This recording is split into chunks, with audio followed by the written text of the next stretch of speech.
quels étaient les enjeux du projet que vous avez mené? Alors l'enjeu portait sur l'amélioration du taux de service sur notre équipe de support informatique. Nos clients, ce sont nos magasins qui cette année rencontrent un déploiement, une migration vers une nouvelle solution d'outils de gestion de points de vente en magasin.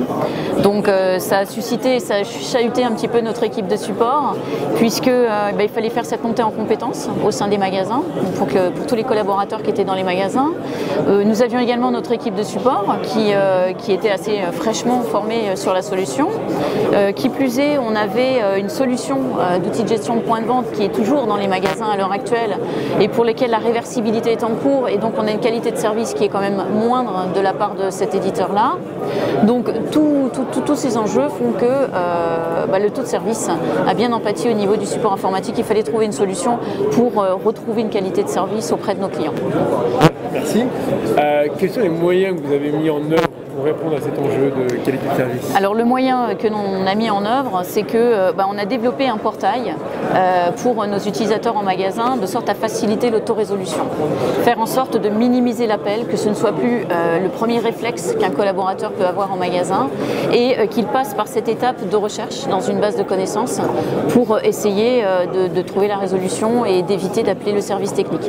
Ce qui nous permet aussi du coup de privilégier les appels qui nécessitent des investigations.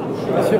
Et quels ont été les résultats obtenus à ce jour ou escomptés, si encore en cours? Alors c'est encore en cours, c'est en début de déploiement, donc là il y a un challenge d'accompagnement puisque les utilisateurs ont l'habitude d'appeler et c'est un service qui est assez rapide et facile à exploiter. Donc là on est encore dans une démarche d'accompagnement où l'on communique beaucoup sur ce portail qui est mis en place. Ça commence.